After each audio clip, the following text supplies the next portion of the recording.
Assalamu alaikum bandirá bebê. Ronombadon? Ronombadan? Jamtam.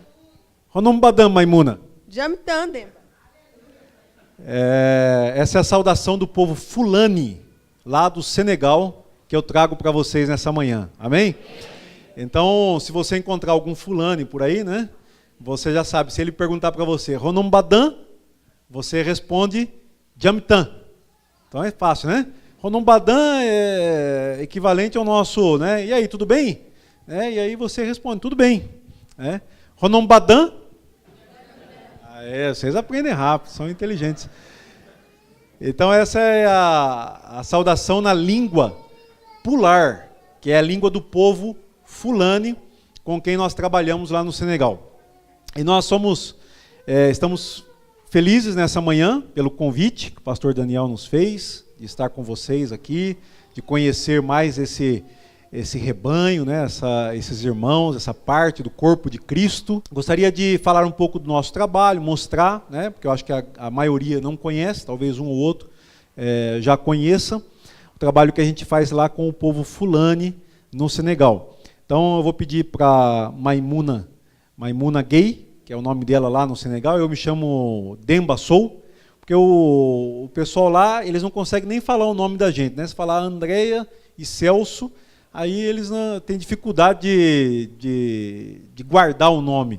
Então eles já dão logo um nome da língua deles lá, local. Então a Maimuna, ela vai mostrar e dar as linhas gerais do trabalho que a gente faz. Aí você vai conhecer.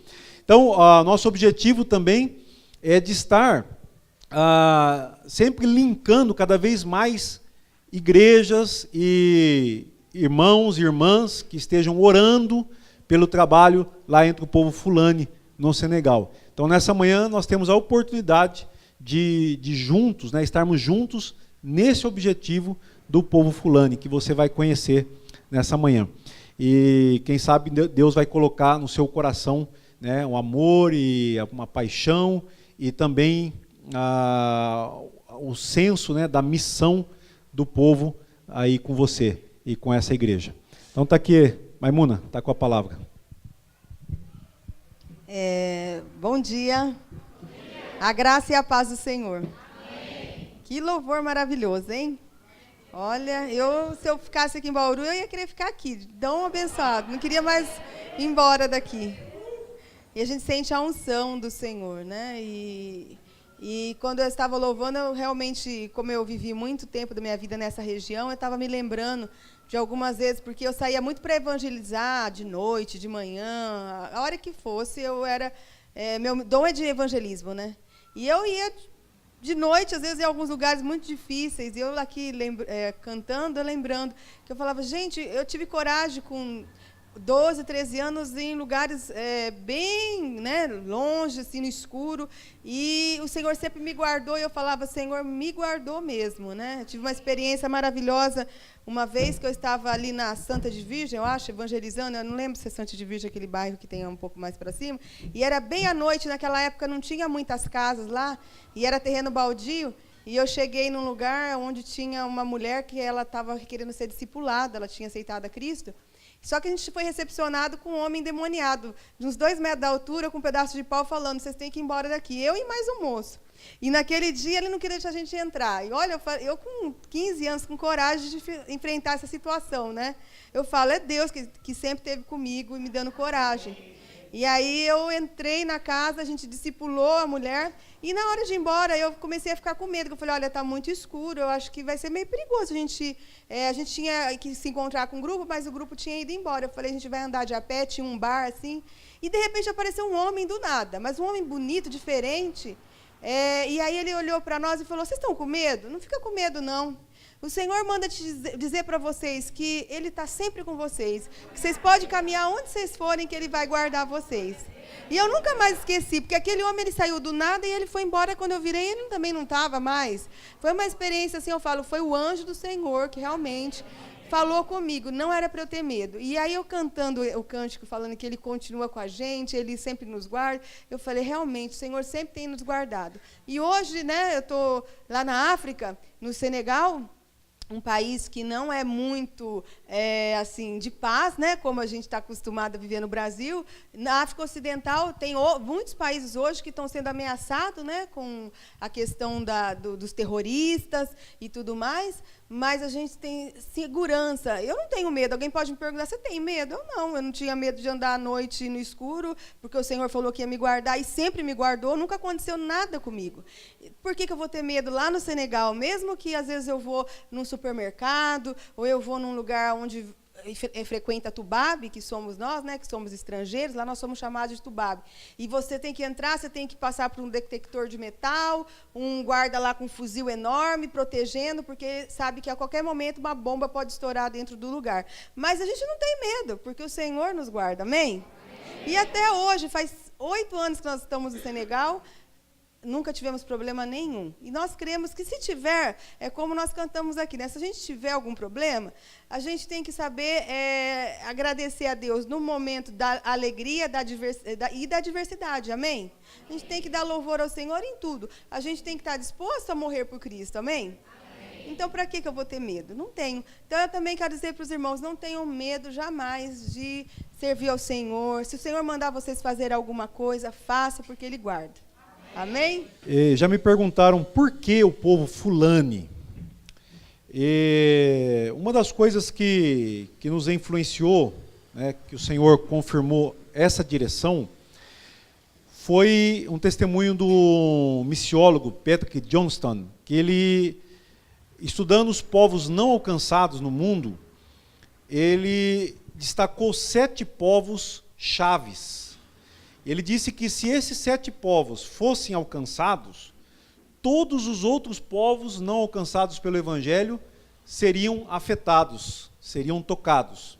E um desses 7 povos chaves é o povo Fulani, que está espalhado em mais de 11 países da África, desde o Senegal e Mauritânia até Nigéria e Camarões, eles estão presentes. São...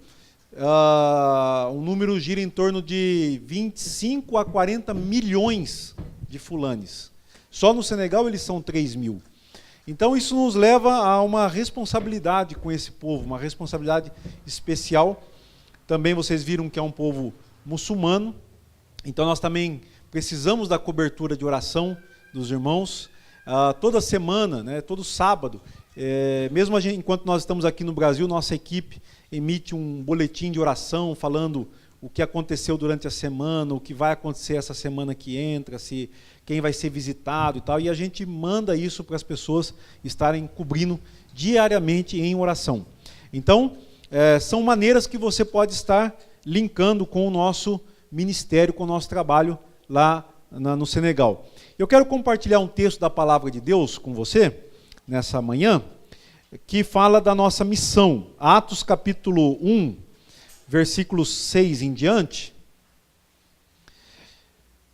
E eu gostaria de destacar aqui nesse texto algumas dimensões da missão que o Senhor Jesus nos deixou. Atos capítulo 1, versos 6 em diante. Diz assim a palavra do Senhor. Então os que estavam reunidos lhe perguntaram: Senhor, será este o tempo em que restaures o reino a Israel? Respondeu-lhes: Não vos compete conhecer tempos ou épocas que o Pai reservou pela sua exclusiva autoridade. Mas recebereis poder ao descer sobre vós o Espírito Santo, e sereis minhas testemunhas, tanto em Jerusalém, como em toda a Judéia e Samaria, e até aos confins da terra. Ditas estas palavras, foi Jesus elevado às alturas, à vista deles, e uma nuvem o encobriu dos seus olhos. E estando eles com os olhos fitos no céu, enquanto Jesus subia, eis que 2 varões vestidos de branco se puseram ao lado deles. Eles disseram: varões galileus, por que estáis olhando para as alturas? Esse Jesus, que dentre vós foi assunto ao céu, virá do modo como o ouvistes subir. Senhor nosso Deus, obrigado pela tua palavra. Obrigado, Senhor, pelo teu Espírito Santo que fala com a tua igreja aqui nessa manhã. O Senhor já falou, já ministrou através das orações, do louvor, do testemunho a respeito do projeto. Ó Deus, agora vem, Senhor, selar aquilo que o Senhor quer em cada um de nós, a tua direção. Ó Deus, tua palavra que nos orienta, que nos transforma, que nos conduz à obediência. É o que nós pedimos nessa manhã. Conduz o nosso coração, de maneira que nós possamos reconhecer a tua grandeza, reconhecer o teu poder, a tua grande autoridade, Senhor. E, ó Deus, possamos também, Senhor, entender a missão que o Senhor deixou naquele dia. Ó Deus, e não somente naquele dia, mas, ó Deus, em toda a Bíblia nós vemos o Senhor falando desta missão, que cabe a nós, ó Pai, entendê-la, Senhor, e colocá-la em prática, para que o teu nome seja glorificado hoje, Senhor. No ano de 2016 e nos próximos anos, que a tua igreja, Senhor, tenha esta visão, dada pelo teu Santo Espírito. Nós te pedimos isso em nome de Jesus. Amém. Irmãos, esse texto é tão importante, porque foram as últimas palavras de Jesus com os discípulos. E ele sintetiza, ou ele resume, tudo aquilo que pertence à missão deixada por Jesus. Desde quando Deus falou com Adão, desde quando Deus falou com Abraão, e por todos os profetas do Antigo Testamento, até Jesus, então, ele vai resumir toda essa missão nestas palavras.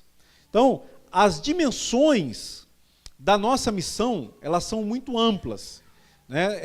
Às vezes a gente acaba reduzindo a nossa missão a muito pouca coisa, a uma coisa ou a outra. Por exemplo, existe aquela dicotomia hoje que se discute, prega o evangelho e não faz nada na área social, ou faz o social e não precisa pregar, só o testemunho já fala tudo. Então são maneiras de parcializar a missão, quando a missão, na verdade, ela é muito ampla, ela é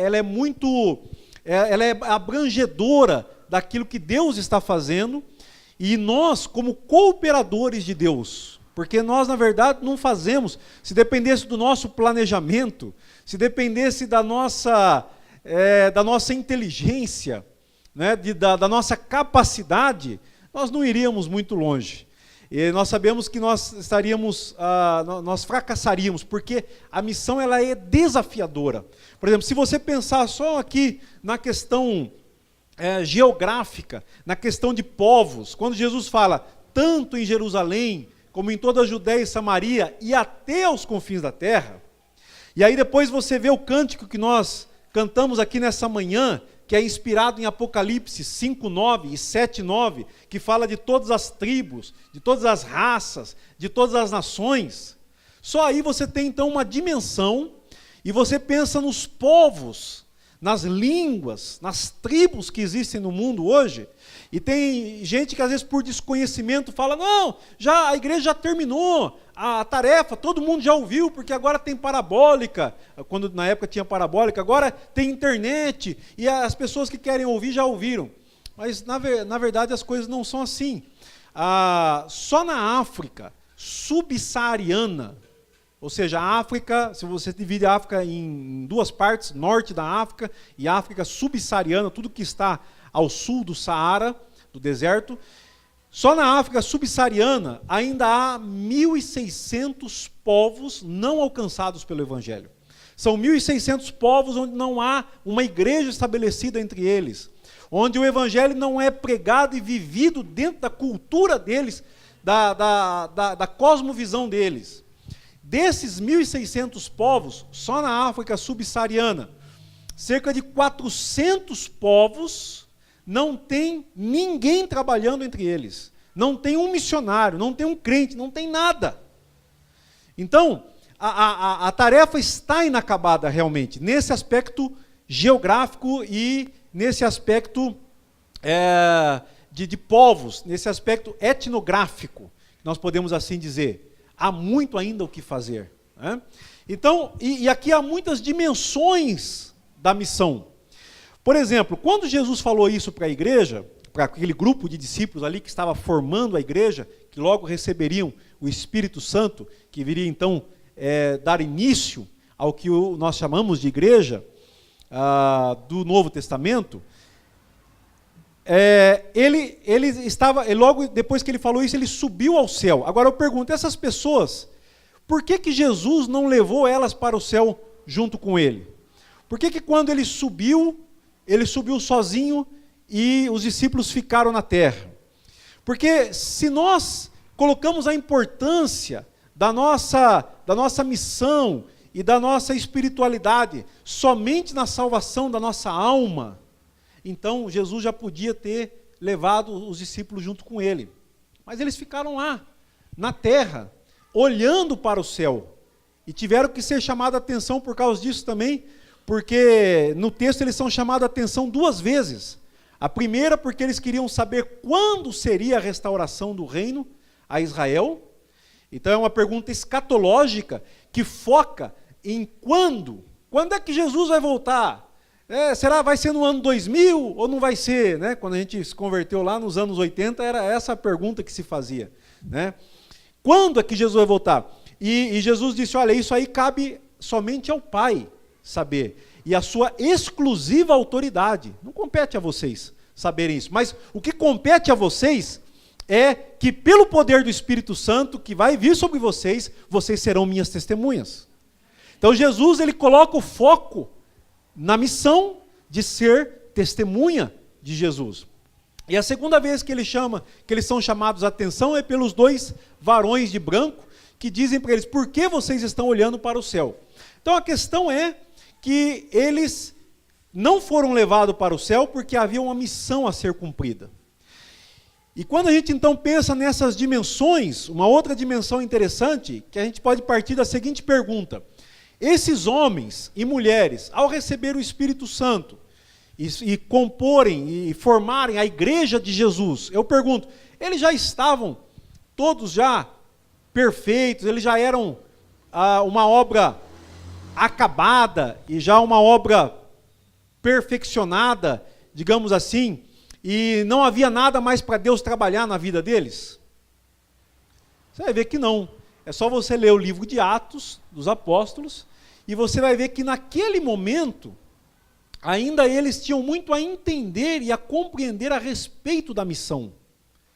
A igreja de Jerusalém que se forma, ela ainda não é uma igreja que tem uma visão plena, uma visão da totalidade, uma visão integral da missão que eles tinham que realizar.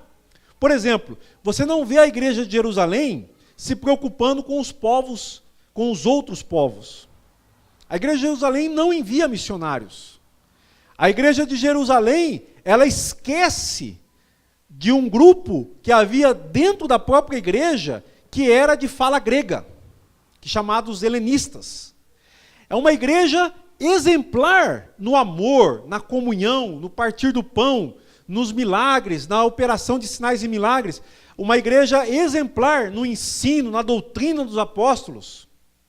Mas não era uma igreja que olhava para esse versículo, essa palavra dita aqui em Atos 1:8, e que planejava a missão. Por isso que eu falei, se dependesse do nosso planejamento, né, a gente não ia fazer muita coisa. Nós não temos condição de suprir e de cumprir tudo que a missão que Jesus nos deixou, ela demanda. Eles estavam lá em Jerusalém, ficaram lá vivendo, pregando e sendo perseguidos, mas quando começa a perseguição, digamos assim, quando ela fica feia, o negócio, que é quando o Estevão é morto, e ele fazia parte desse grupo esquecido da igreja, ele fazia parte dos helenistas. Estevão não é totalmente judeu, mas essa ala da igreja que falava grego, que eram judeus, que eram pessoas convertidas ao judaísmo, ou judeus que tinham imigrado e voltado para Jerusalém já com a fala grega. Esse Estevão, que tem uma mensagem contundente, ele é apedrejado e morto. E quando isso acontece, é Deus trabalhando, porque se dependesse do planejamento da igreja, nada ia acontecer. Mas, naquele momento, o que é que eles têm que fazer? Eles vão arrumar a mala deles e eles vão fugir de Jerusalém. Eles começam a se dispersar de Jerusalém. E diz a palavra lá no capítulo 11 de Atos, que eles foram dispersos para vários lugares do mundo.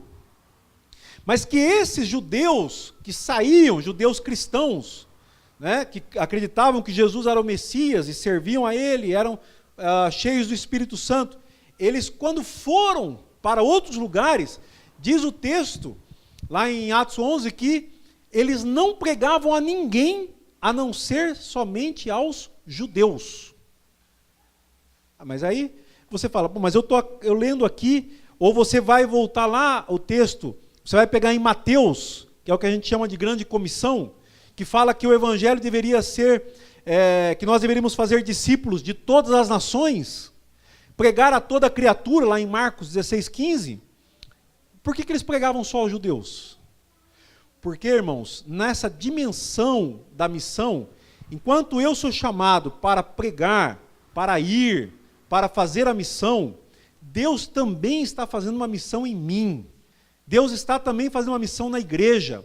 Por isso que na época eu até não entendi, mas quando nós saímos para a obra missionária, para o Senegal, um dia eu estava em oração e o Senhor falou muito claro no meu coração assim, Ele disse, Celso, a missão que eu estou chamando vocês, ela tem um corte duplo.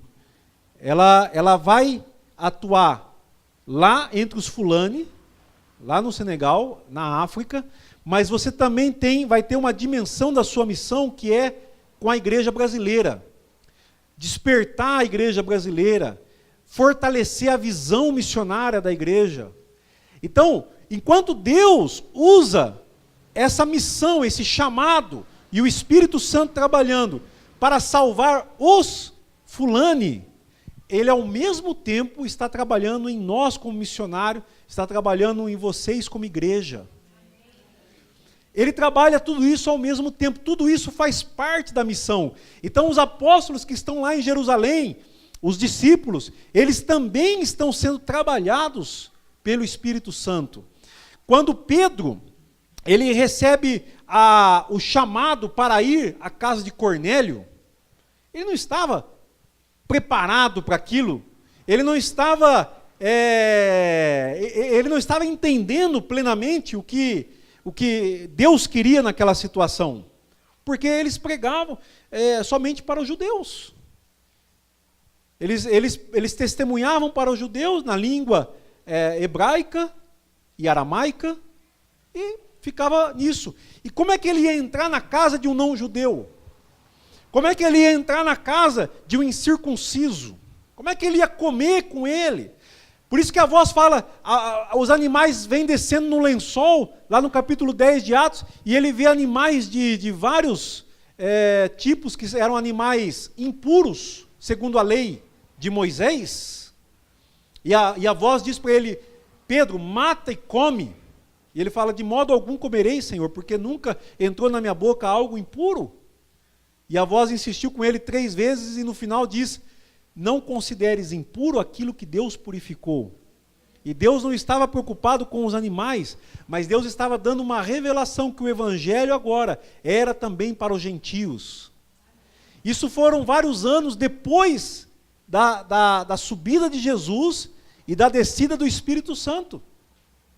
E aí Pedro começa a entender, se você ler o capítulo 10, você vai ver Pedro dizendo assim, agora eu estou entendendo que Deus não faz acepção de pessoas. Perceberam como Deus está trabalhando com Pedro, como Deus está trabalhando com a igreja. Ou seja, mesmo que uma igreja hoje ela não tenha visão missionária, ela não deixa de ser igreja.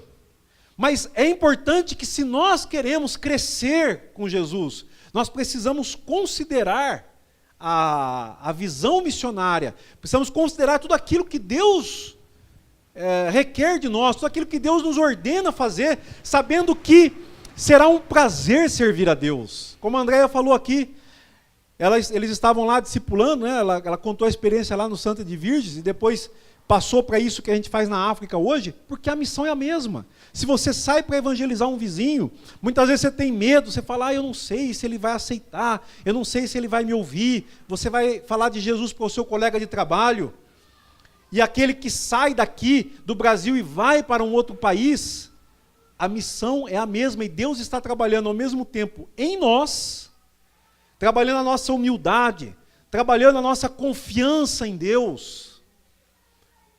Porque às vezes nós temos medo de fazer a missão. Outro dia eu lembro até hoje, no tempo que eu pastoreava aqui no Brasil, uma irmã que era muito ativa na igreja, ela fazia muito evangelismo, ela saía, ela ia orar na casa das pessoas, com muito zelo, muito ardor evangelístico, missionário. Mas um dia, o esposo dela estava levando ela numa dessas visitas missionárias, evangelísticas, e bateu o carro. Na época ainda era aqueles carros que hoje quase não tem mais, Brasília, né? Ele tinha uma Brasília, pum, bateu a Brasília, né? E daí ela me procurou e falou, pastor Celso, eu tenho uma dúvida, porque nós estamos fazendo trabalho missionário, meu marido bateu o carro, hoje eu tenho um pouco de medo, porque a gente está entrando no terreno do inimigo, nós estamos avançando, né, na obra evangelística, e eu tenho medo que o diabo faça essas coisas, fez meu marido bater o carro, e pode acontecer coisas piores. Falei, irmã, antes de mais nada, na nossa missão nós temos a fé, nós temos confiança em Deus, e Deus nos dá coragem para abrir a porta, como os discípulos aqui, enquanto o Espírito Santo não veio sobre eles, eles não tinham o dunamis, que é o poder do Espírito, eles ficaram com a porta fechada. Mas quando o Espírito Santo veio e deu para eles o poder, eles então não temiam mais a morte, eles abriram a porta. E eles foram em direção àqueles que Deus queria falar, que Deus queria salvar, que Deus queria redimir, e eles foram fazer o trabalho. Ah, mas você não tem medo de morrer? Não, não tenho, porque a palavra que Jesus falou aqui, quando ele diz, vocês serão minhas testemunhas. A palavra usada aqui é mártir, ou seja, nós estamos prontos para morrer por Jesus Cristo, porque a nossa vida, ela está com Ele no céu. Nós trabalhamos de uma perspectiva do céu, mas nós trabalhamos na terra. A nossa missão está aqui na terra. Então é isso que nos dá coragem para irmos à África e muitas vezes enfrentando o desconhecido, muitas vezes enfrentando situações que nos colocam em risco, mas a nossa certeza, a nossa confiança em Deus é que nos impulsiona. E se em algum momento a gente tem medo, então é porque tem que deixar o Espírito Santo trabalhar mais na nossa vida e nos libertar do medo. E nós vamos até o fulane, aprender a língua dele e conhecer a cultura, ver o que é que existe lá na cultura deles que Jesus vai mudar, vai transformar. A gente começa a ver as coisas da cultura que são boas e coisas que na cultura são ruins para a vida deles. A Andréia falou aqui de algumas coisas, né, como por exemplo, poligamia. Nós sabemos que Deus tem uma palavra sobre isso, que é como no princípio um homem e uma mulher. Eles têm uma taxa de divórcio lá altíssima, de cerca de 60% de divórcio. Nós temos lá meninas novas que se casam com homens mais velhos porque a família arranja o casamento dela.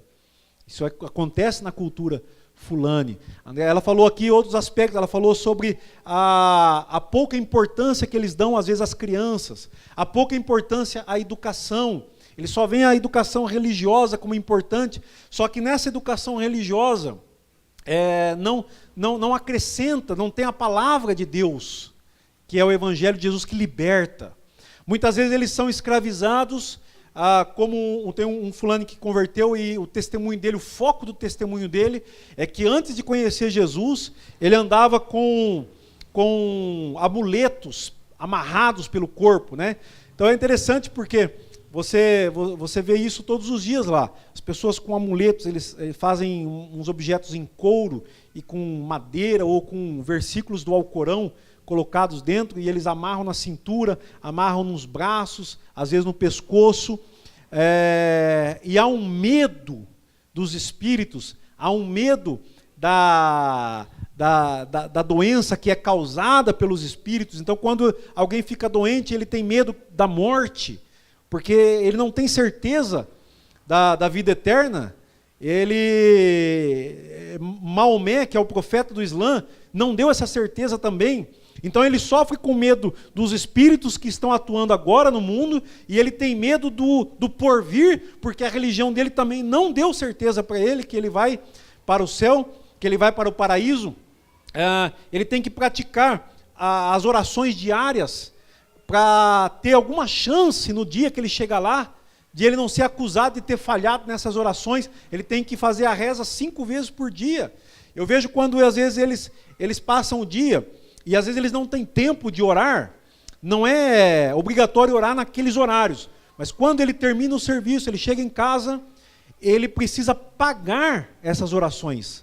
Então, se ele deixou de orar 3, 4 vezes durante o dia, à noite, ele vai fazer todas aquelas orações para pagar, porque Deus cobra isso dele, né? O Deus que ele conhece é um Deus que estabeleceu essas coisas e que ele tem que fazer como uma forma de pagamento, como uma forma de obrigação daquilo que ele faz. Então, tudo isso, o Evangelho vem transformando a vida deles, vem propondo essa transformação, essa missão. Ela tem todas essas dimensões na vida do ser humano, né? Libertando ele do medo, libertando ele da dependência dos homens marabus, que são os que fabricam esses amuletos e que fazem as rezas, que são os curandeiros. Quando ele fica doente, ao invés de procurar um médico, né, ou um enfermeiro que possa ajudar, às vezes ele procura primeiro um marabu.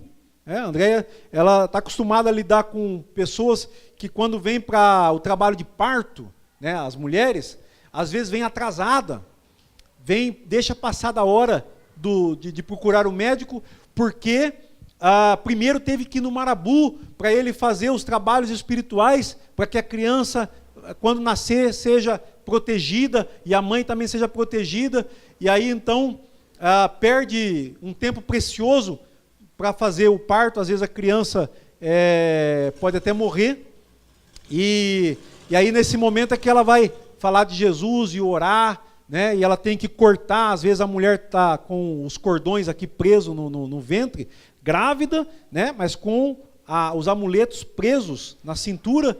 Então ela tem que cortar isso e ajudar no parto dessa mulher. Então tudo isso o Evangelho vem transformando e mudando essa situação na vida deles.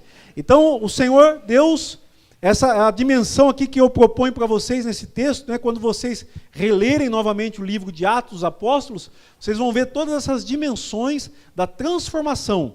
Deus está trabalhando com o missionário, que está aprendendo mais, que está crescendo no conhecimento do Senhor, e é tão gostoso, tão maravilhoso. Deus está trabalhando na vida da família do missionário. Vocês viram como Deus tem sido bom com os nossos filhos, dando a eles também graça. Ontem mesmo falei com o Samuel, eles estão estudando nos Estados Unidos. O Samuel está no 2º ano de teologia.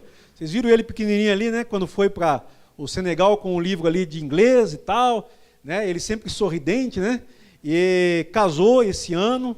Ele e a esposa estão fazendo teologia lá em Kentucky, né? E aí ontem ele me falou: pai, eu também estou com um ministério aqui entre jovens na igreja. Ele estava me contando como que é a igreja lá. Então, Deus cuidou. Mas o dia que a gente saiu com as crianças daqui do Brasil, né, havia muitas perguntas, havia muita incerteza. Então, quando Deus nos chama para uma missão, irmãos, nós temos que ter a única certeza de que Ele é fiel, de que Ele está conosco, de que Ele vai conduzir as coisas, de que Ele vai nos dar graça em todas as dificuldades que nós tivermos. A Andréia falou até aqui, ela falou assim, nós não temos tido problema de terrorismo no Senegal. Até então não temos tido problema. Mas os problemas em que o mundo está hoje, porque mesmo se o problema não aconteceu perto da minha casa, mas eu sei que o problema existe. Eu sei que eu faço parte de um mundo que está passando por uma turbulência enorme. E eu sei em quem tenho crido. Sei também onde está a palavra da verdade, do Evangelho, que liberta, que transforma. Então isso faz de mim alguém responsável para atuar no mundo, para fazer a diferença no mundo, encarar os problemas de frente, face a face, sem medo, como Jesus nos deu aqui esta missão. Vocês serão minhas testemunhas. Eu quero só terminar lembrando um missionário, que ele fez uma oração certa vez, o nome dele é Vivi Grigg. Recentemente ele esteve até trabalhando no Brasil, não sei se está ainda, mas na época que eu li isso, num livro dele, ele estava trabalhando entre as favelas das Filipinas. E quando ele viu a pobreza naquele lugar, que tão pobre, tão miserável, tantas necessidades naquela favela, ele sentiu uma tristeza no coração e ele começou a orar naquele momento, dizendo: Senhor, onde está o Senhor? Por que o Senhor não vem aqui e muda e transforma essa realidade? E aí então o Espírito Santo falou com ele e disse: eu já vim, e agora nesse momento eu estou aí, em você. Você é os meus braços, você é as minhas pernas, para ir e falar da minha palavra e levar a minha mensagem. Amém, amados? Então isso implica todos nós que conhecemos já a Jesus. Jesus transformou nossa vida, já em parte. Ainda há coisas para Ele transformar. Mas você já é um missionário, você já é alguém que já está encarregado também de levar a mensagem das boas novas. Amém? Vamos orar? Eu convido você a ficar em pé um momento para nós orarmos. Eu gostaria que você entendesse nessa mensagem todas as dimensões.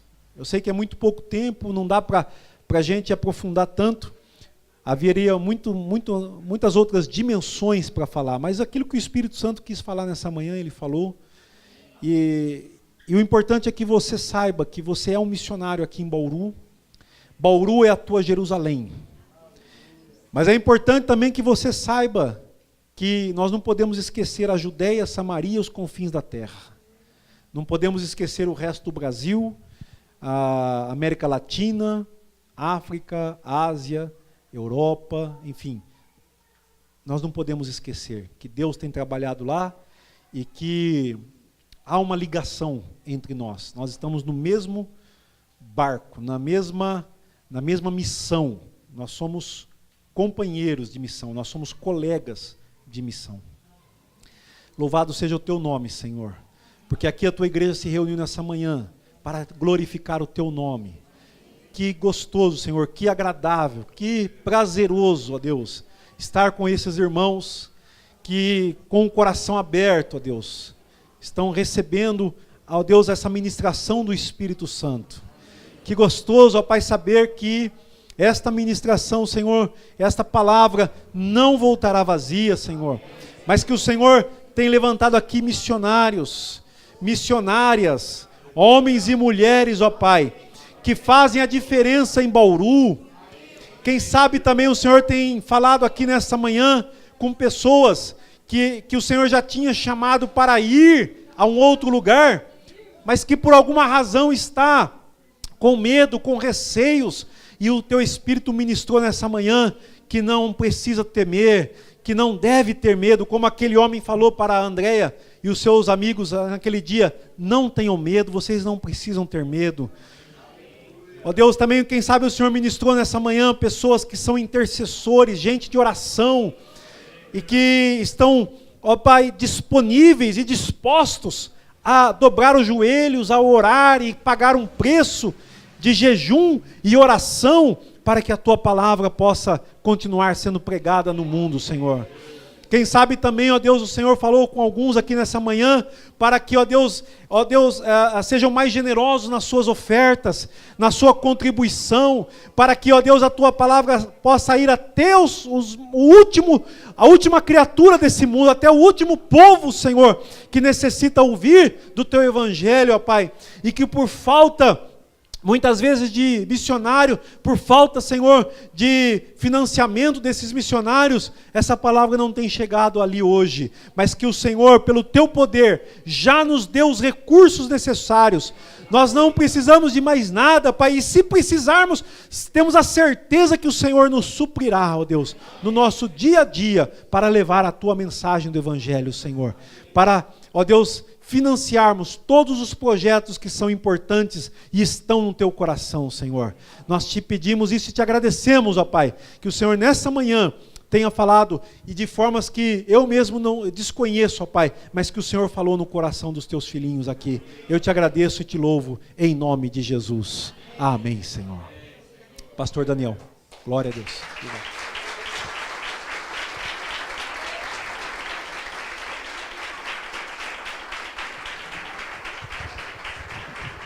Glória a Deus. Pode ficar aqui um pouquinho. Queridos, nós estamos completando, pastor, 16 anos esse mês aqui de vida da Igreja Batista Vida Abundante. E em nenhum outro tempo eu vi que Deus esteja trabalhando tão forte nessa área. E uma das grandes dificuldades da nossa igreja é evangelismo e missões. Nós temos muitos ministérios extremamente abençoados, com líderes capacitados, mas nós não temos evangelismo e missões na igreja. Nós não temos. Nós estamos iniciando um trabalho agora, num bairro perto aqui, um pouco mais para frente. Tivemos um trabalho em Pirajuí durante 7 anos. Né? Foi lá que eu ouvi do pastor Celso, da irmã Neide, que falava muito do pastor Celso, que o pastor Celso foi embora, largou ela e largou a igreja e, sabe, não sei o quê. E ela fala, graças a Deus te conheci, mas você precisa conhecer o pastor Celso, Deus me deu a graça. Então eu acho que hoje Deus está fazendo esse trabalho no nosso coração, de partirmos para um novo momento, de fazermos evangelismo, de fazermos missões, e nós queremos, com certeza, nós vamos estar orando todas as quartas-feiras aqui, por esse projeto, e Deus, no meu coração, impactou que nós precisamos também ajudar financeiramente. Não é, igreja? Nós estamos com esse propósito, não é, de ajudar um missionário, então vamos colocar isso diante de Deus, para que nós também sejamos parceiros aqui do pastor Celso, né, nesse projeto de Deus com o povo fulano. Eu queria que você levantasse sua mão, e você intercedesse agora por ele, pela irmã Andréia, pelos seus filhos, pela equipe que ele tem lá, por toda a África e principalmente Senegal. Levante um clamor, irmãos, de intercessão agora, em nome de Jesus. Que a Tua graça, bom Deus, e o poder do Teu Espírito continue indo à frente, suprindo todas as necessidades físicas, materiais, espirituais, emocionais, em nome de Jesus. Que o poder da Tua graça, que a força do Teu Espírito esteja sobre eles, ó Deus, em nome de Jesus. Que o sangue bendito de Cristo esteja à frente, protegendo-os, guardando-os, fazendo-os prosperar nesta terra distante e longínqua, e que nós, como igreja, possamos estar juntos no Espírito, na oração, no doar, no se ofertar, em nome de Jesus, Pai, em nome de Jesus. Sabemos que tu has de fazer muito mais do que pedimos ou pensamos, porque tu és Deus fiel. Aleluia. Glória a Deus. Amém, pastor? Vamos aplaudir Jesus.